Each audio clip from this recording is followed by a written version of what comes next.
In 1858, there occurred,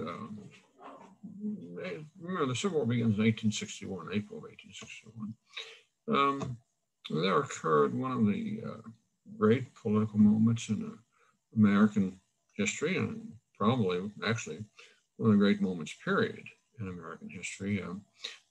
Debate for the Illinois Senate and Illinois Senate seat in 1858, the Illinois 1858 senatorial contest between one of the leaders of, maybe the leader of the country, a fellow by the name of Stephen Douglas, and then this not obscure but not very well known politician by the name of Abraham Lincoln, who'd been successful mostly at the state level. He had one term as a representative in Congress,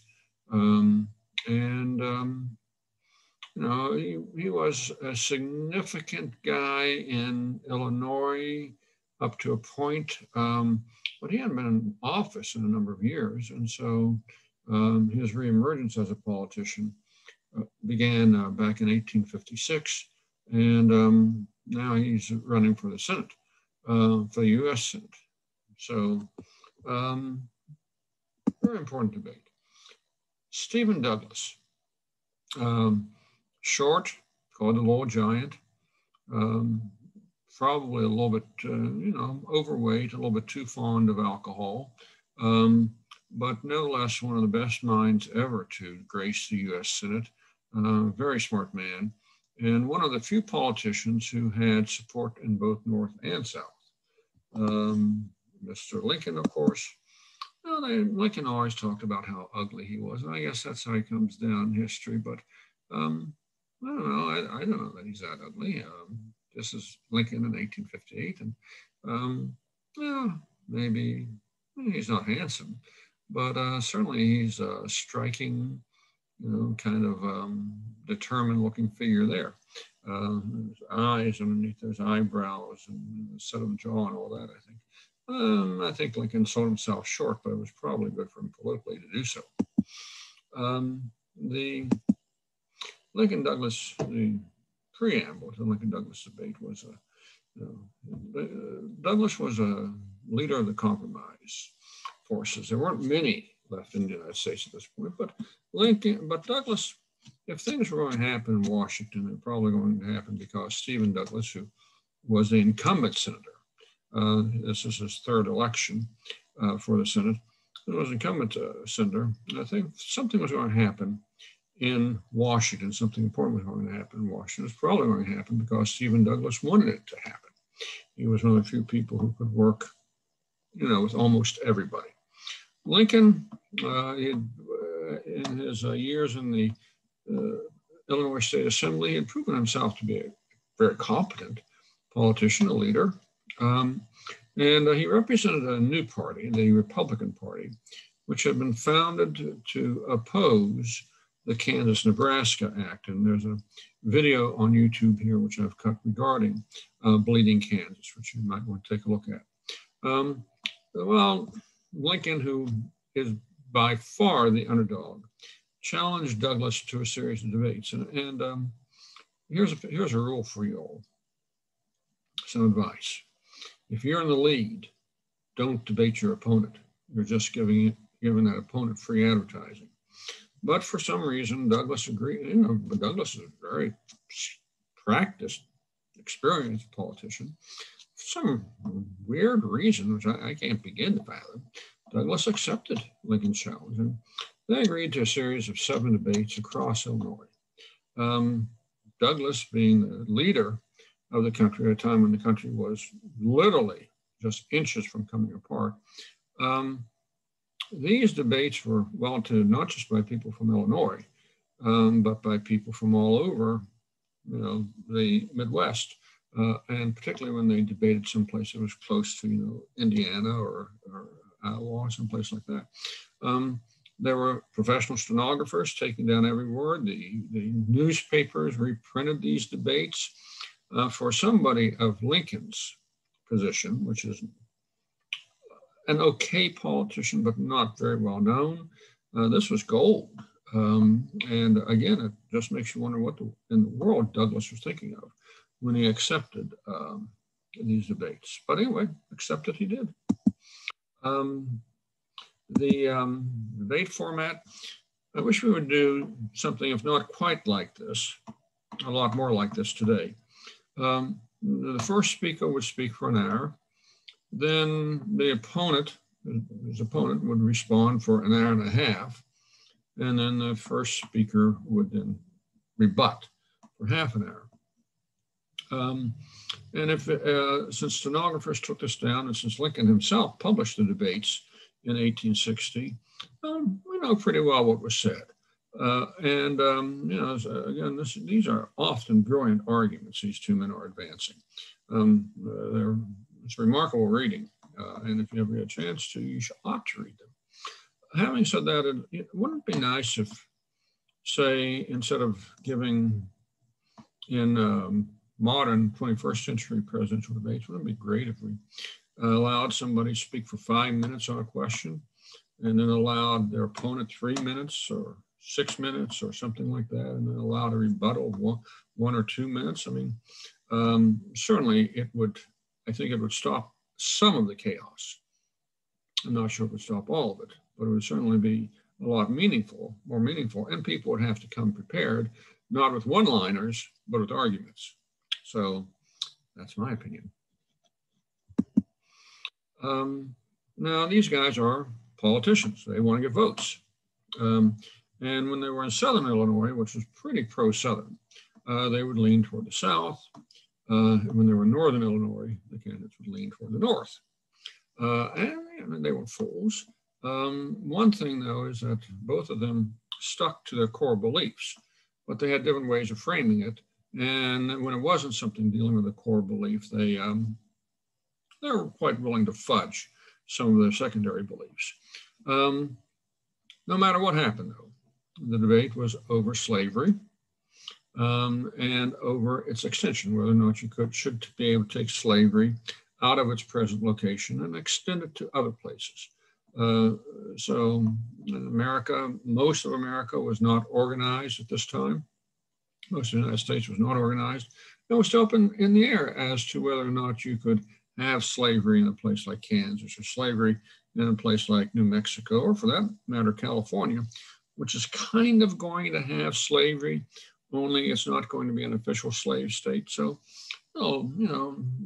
should slavery be extended? Lincoln's position is going to be no. Douglas's position is going to be, well, it depends.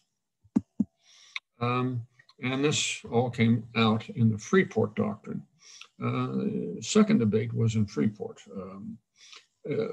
Lincoln asked Douglas if slavery could be kept out of any place. The Dred Scott decision, again, I've got a video on the Dred Scott decision. It's on the site.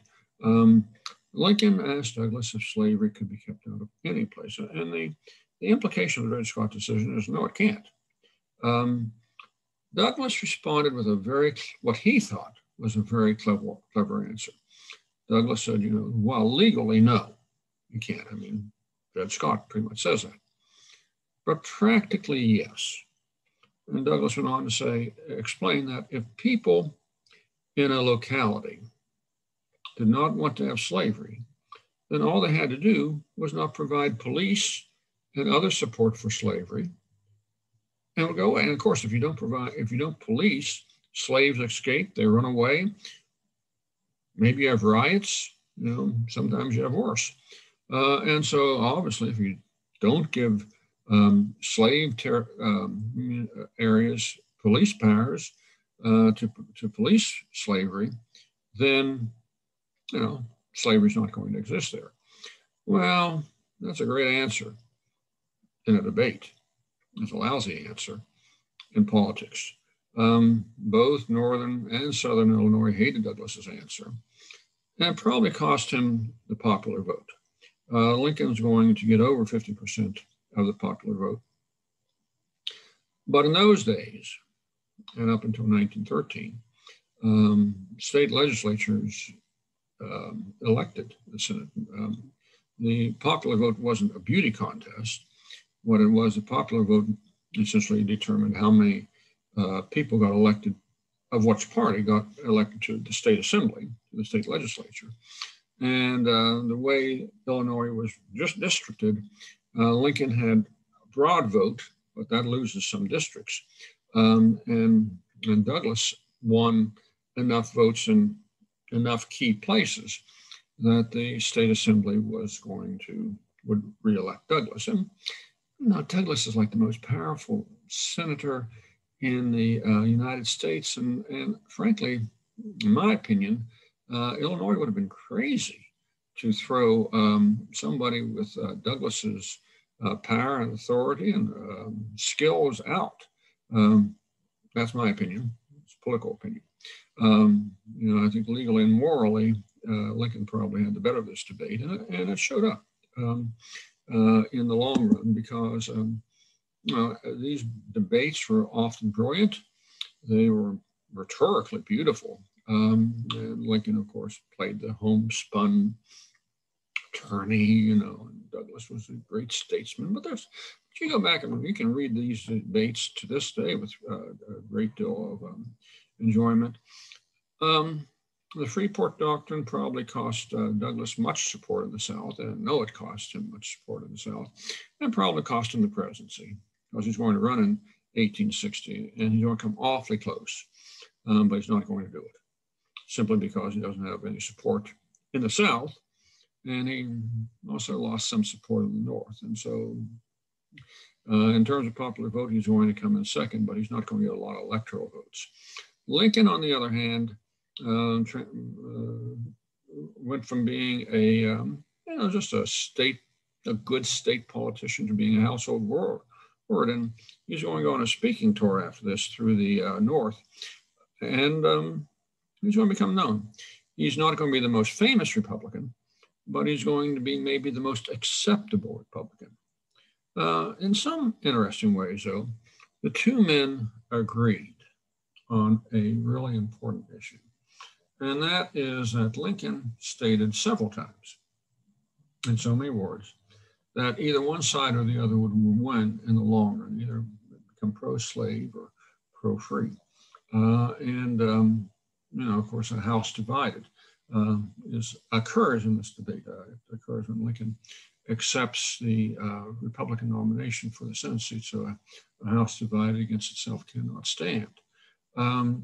Douglas, I think wisely, warned that resolution of a moral conflict by political means might well lead to civil war. And I think he's probably correct about that. People may not behave morally, but they often believe morally, and in their guts, they generally have moral standards. And Douglas was probably right about this. The attempt to settle a moral issue by political means is asking for it. I think both of them sensed what was coming. Of course, neither one wanted to lose the election. But when you go back and you read, particularly the last 2 or 3 debates, there's a tinge of we're in trouble. It's there's some sad moments in those last 2 or 3 debates, and some very reflective moments by both candidates.